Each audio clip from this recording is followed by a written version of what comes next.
Amahoro Imana bane namwe inshuti bakundwa mwashimye gukurikirana ibiganiro bica hano kumbonesha kure yanyu ya BTV Burundi. Nizere neza cyane kuba Kristo ku munsi wejo mwararonse akaryo keza ko guhimbaza umunsi mukuru wa Pasika. Uno numwanya wo kubashikiriza amakuru yacu mu Kirundi, amakuru duhera ku ngingo nkuru ziyagize, aho inkuru y'umubabaro nuko Papa Francisco arasanzwe ari umungere wa Ecclesia Katolike yitavye Imana ku igenekerezo rya 21 ukwezi kwa ndamukiza mwaka 2025 ku myaka 88 y'amavuka. Akaba rero yaramaze ikiringo kitari gito afise ikibazo ca mahamraza kubikurikirana mwidonido y'amakuru yacu mukanya. Nayo igenekerezo rya 9 Rusama mwaka 2025 niho azotanguzwa icese imiyamamazo mu Burundi. Ivyo bikaba vyashikirijwe na Prosper Ntawugwamiye asanzwe arongoye umugwi wigenga ujejwe gutunganya amatora seni, mugiye yarafise inama y'abaserukira imigambwe ndetse n'abigenga bazokwitabira ayo matora. Muraza kubikurikirana mwidonido mukanya kagiye kuza.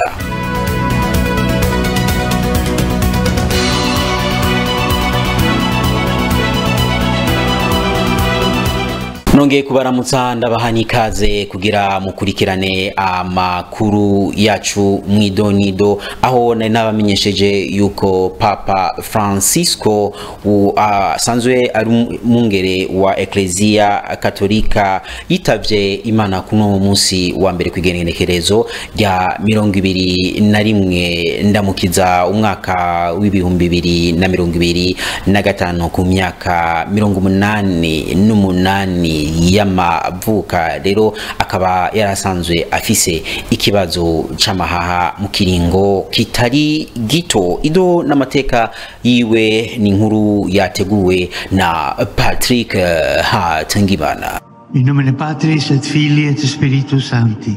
Hari kwa 13 Ntwarante umwaka wa 2013 aho hasamirana ku isi yose inkuru nziza yuko hato mungere mushasha wa Ecclesia Katolika Jorge Mario Bergoglio yahavuye yitwa Papa Francisco, aho yimikwa icese kwa 19 Ntwarante umwaka wa 2013 aba mu papa gira amajana 266 inyuma y'itangwa ry'imihoho rya Papa Benoit 16. Papa Francisco akaba yabaye umujesuiti wa mbere aramutswa Ecclesia Katolika kandi atari umunyaburaya. Umuhungu wa Mario Jose Bergoglio na Regina Maria Sivori, Jorge Mario Bergoglio yabonye izuba kwa 17 Kigarama mwaka wa 1936 Buenos Aires, umugwa mukuru w'igihugu ca Argentine. Avukira mu muryango bayabaye wabimukira bafise amamuko mu gihugu c'Ubutaliyani, nkuko tubikesha urubuga rw'ikinyamakuru c'abafaransa France 24.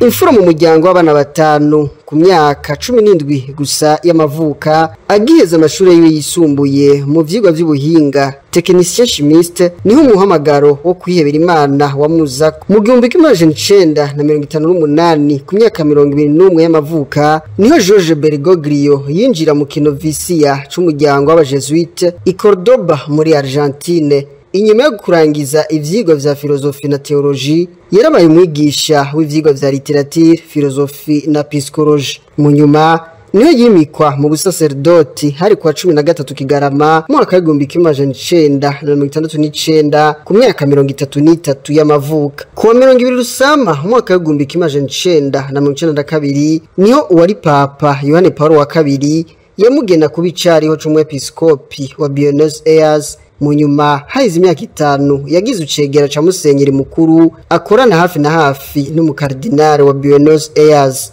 Muri Ruhuma 1998 ku myaka 61 y'amavuka niho Jorge Mario Bergoglio yimikwa kuba musenyeri mukuru wa Ecclesia Katolika yo muri Argentine. Mu 2001 niho Jorge Mario Bergoglio yaba umukardinale. Yamara nkuko biri mu itangazo ryasohowe n'ibiro vya Vatikani mu gitondo cyo kuri wa 21 ndamukiza mwaka wa 2025, umwungere agira amajana 266 wa Ecclesia Katolika Jorge Mario Bergoglio Papa Francisco ntakiri mw'isi y'abazima, akaba yasandavye kuri wa 21 ndamukiza umwaka wa 2025 inyuma guhereza inkuka ya misa ku munsi mukuru wa Pasika kuri w'Imana igenekezo rya 20 ndamukiza umwaka wa 2025. Ni mu gihe yaramaze imyaka itari mike afise ikibazo c'indwara y'amahaha nk'uko vyagiye birashikirizwa. Iyo ndwara nyene akaba ari nayo imwitanye ku myaka 88 y'amavuka.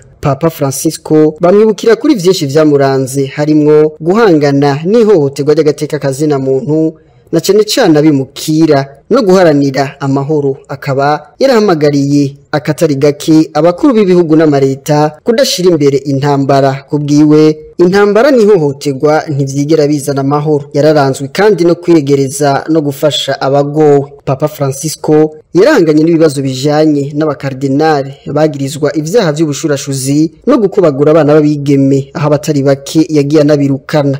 Yaragwanije ivyumviro vyo kwemerera gukorora imbanyi kubishaka. Yarashikirije nuko abona ibijanye n'abubakana basangiye ibitsina, aho yamenyesha ko ubutinganyi ari gicumuro atari icaha. Ijambo ryateye impari ahatari hake kw'isi. Papa Francisco ntiyashigikira bumwe mu buryo bukoreshwa bwo gutandukanya imvyaro, we agahimiriza abakirisu gukoresha uburyo kama méthode naturelle. Akaba yitavye Imana bimwe mu ivyo bibazo bitaratorerwa umuti urama. Igenekerezo rya 9 Rusama mwaka 2025 niho hazotanguzwa icese au kwiyamamaza mu Burundi. Ivyo rero bikaba vyashikirijwe na Prosper Ntawugwamiye asanzwe arongoye umugwi w'igihugu ujejwe gutunganya no gutegura amatora seni. Ni mu gihe yarakoraniye mu inama yamuhuje n'abaserukira imigambwe ndetse n'abigenga bazitabira ayo matora. Elvis Munyaneza. Guhanahana ivyumviro ku bijanye n'igikorwa c'imyamamazo y'amatora y'umwaka w'2025 niyo ntumbero yakoranije kw'irigenekerezo rya 18 ndamukiza umugwi w'igihugu wigenga ujejwe gutegura amatora, abaserukira imigambwe n'abigenga bazokwitabira amatora nk'uko vyashikirijwe n'umukuru w'umugwi w'igihugu wigenga ujejwe gutegura amatora Prosper Ntawugwamiye. Bari twemereye abakandida bazoja mu higanwa ry'amatora yimirije ko tuzobaha igicapo c'ikarata yo kuzotorera ko bazokoresha, ariko ngo urubanza rumwe rumara zibiri twaciye tubonerwaho no kugira ivyo tubashikirije na cane kubisabo bari basavye inyishu twashoboye kubironkera. Twaciye kandi tunababwira n'ikiringo abifuza kuzokwitoza ku bakandida b'abakenguza amateka aho bozanira amadosiye yabo. Kongera rero turabaha ibicapo bazokoresha mu kwiyamamaza kugira ngo abifuza kubatora ntibazojuragirike bamenya ababatora n'ukuntu babatora. Twanavuganye n'ikibazo kijanye n'urubanza rukomeye rw'igihugu rwimirije, aho nyene icubahiro umukuru w'igihugu azokuguruza icese imyamamazo naho ni kwitariki 9 z'ukwa gatanu. Twongeye turavugana kandi n'ikibazo kijanye na bamwe bari batanze ingwati intonde zabo zitemewe ingene bosubizwa ayo mafaranga. Twongera rero turaganira ibijanye na babandi bakora ku biro vy'itora ukuntu bojaho n'ukuntu botoka. Mu majambo make rero twahanahanye ivyumviro kuri ivyo bintu meje kubashikiriza, ariko hanini urubanza nyamukuru rwari uko tubaha ibicapo vy'ikarata bazogirira ko imyamamazo kugira ngo abagomba kubatora ntibazojuragirike bamenye bo batora n'ukuntu bamutora. Twarashize ahabona itangazo rivuga aboja mukorera muri ivyo biro ukuntu vyo bimeze ibisabwa. Ubwo rwandiko rwarakwiragijwe mu gihugu cose tubicishije muri vya bisata biserukira seni ku rwego rw'intara sepi no ku rwego rwa komine sesi. Abifuza gushigikira muri ico gikorwa baratanze amadosiye yabo, ico gikorwa gihera uyu munsi. Hama abazoba bakwije ibisabwa bazoshikirizwa mu misi iza bace bahabwa inyigisho kugira ngo bazoje mu birimo yabo bazi ico bakora. Abantu 500 bategekanije gutorera ku biro vy'itora ni babiri. Ufashe rero abantu 500 kagaburana kabiri na gatatu kw'imisi ni 3 ni 150. 150 hakora babiri ku munsi n'abantu 75 ku munsi. Twebwe mu ndinganizo y'ico gikorwa twumva yuko imisi ikwiye, mugabo hamwe vyoshika ugasanga iyo misi yo gutanga amakarata nyene iryo karata si hari seni yamifata ingingo mperekeza iyo habaye ibintu nk'ivyo. Mugabo ushobora gufata ingingo mperekeza urubanza nyamukuru rutaraba. Umukuru w'umugwi seni akaba yarahamagariye imigambwe yose abanywanyi bayo hamwe n'abakandida bigenga kwitaba amatora mu mahoro no kwemera ivyavuye mu matora.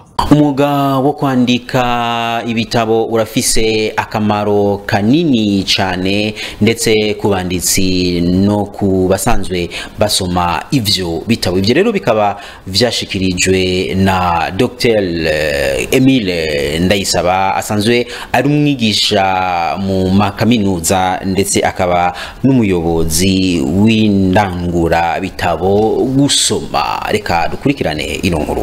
Tugomba gukorana n'inzego, no kuvuga ubushikiranganje. Hari ubushikiranganje bw'indero, mbega abanyeshure ivyo basoma canke abigisha bakoresha byandikirwa hehe? Mu byo tumaze gushikako nuko twasanze hariho bitari bike usanga bitandikiwe ngaho iwacu, ugasanga ari context West Afrique igomba kuba gukoreshwa ngaho iwacu. Tugomba naho twashizemo nka collection y'abana, tuvuga tuti mbega umwana tugomba bande dessinée yobe igizwe n'iki mu Burundi, igizwe n'impene, igizwe n'inka n'ingurube, mbere yuko tuvuga yuko inatanganyika, imbere yuko igizwe na shamu, kubwira umwana w'umuwambe muri maternelle ngo papa atwa shamu cyangwa sinzwe nuze cyangwa cheval chevo ataranayibona mugo mubwira tarafise inkwavu zibiri. Oyo tuvuga tuti muri entrepreneuria, umuhungu wa naka yarize amashuri ageza ngaha, hanyuma yikibyo kukorora inkwavu. Turatwerekana umuntu afise urukwavu, umuntu ari karahiri ari kagaburira ingurube, umwana byigere ngaho oyo gusumba tumubwira cheval, tumubwira chameau, tumubwira trait. Ivyo rero tuko turabiraba ku buryo ibitabo byoza byandikirwa ngaha bigomba gukora ngaha, kubera nitwego dutahura cyane imibereho yacu. Inyigisho zidafatiye ku mibereho y'abariko baravyiga haba ari akabuze. Rero iyo industry diri bizokunda mu gihe ivyo byose abo bantu bose, inzego z'igihugu, abagurisha ibitabo, kuko urabona n'ubu dufise nkaho umuntu ashobora gusanga igitabo librairie simple yonyene, mbega turashobora kugwiza, kuko umuntu ugira agire nka ntuze nka librairie niko atavuga ati none nayigira abitabo ndakubikura hehe. Rero ivyo byose bishoboka iyo tanguye kubivuga tukabikora tukaberekana ko bishoboka. Abo bantu bose abandika bazoboneka, abagura ibitabo bazobigura, naho bigurirwa hazogwira mu gihe twese dufashanije. Hariho abanyagihugu bamwe bagifise agatima ko kudatanga amakori canke kunyuruza amakori. Ivyo rero bikaba vyashikirijwe n'umushikiranganje mu byo ajejwe harimwo ikigega ca leta Nestori ntaho ntuye. Ni mu gihe ariko aratanga icegeranyo c'ingene amafaranga yakoreshejwe mu mwaka w'2023 ushira umwaka w'2024 ndetse n'igice ca kabiri cy'umwaka wa 2024 ushira umwaka wa 2025. Nintia Marta Ingabire. Mu gihe umushikiranganje w'ikigega ca leta Nestor Ntawontuye yari karashikiriza icegeranyo c'ingene amafaranga yakoresheje mu mwaka w'ibikorwa w'2023 ushira 2024 hamwe no mu gice ca kabiri c'umwaka w'ibikorwa w'2024 ushira umwaka wa 2025, bimwe mu bibazo yashikirijwe mu nama nshingamateka harimo ivyerekeye ukungena ikigo OBR gicungera ikoreshwa ry'utumashini nyemeza buguzi, inyuma yaho hibonekeje ko bamwe mu badandaza badashima gutanga agapapuro kemeza ubuguzi facture. Umushikiranganje w'ikigega ca leta agira ati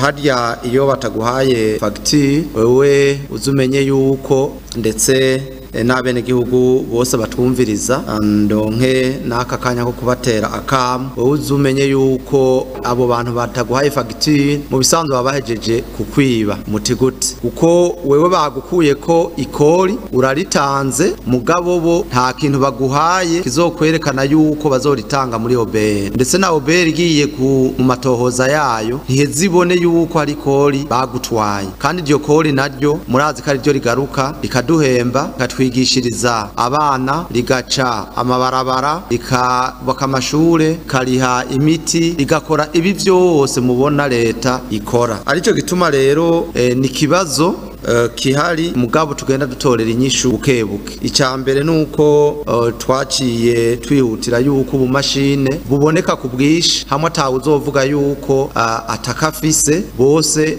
nkuko itegeko ribivuga yuko bose bateza gukoresha ubwo bumashine bose bahamagariwe kuja kubutora muri OBR. Utazoba gafise ahanwe ntazovuge yuko yahanwe kubera atakahari mugabo burahari muri OBR burakwiye. Tubibutse ko kwigenekerezo rya 11 ndamukiza ikigo kijeje kwegeranya amakori n'amatagisi batanguje isekeza ryo gutanga utumashini nyemeza buguzi ku badandaza. Ico gikorwa cahereye mu gisagara ca Bujumbura.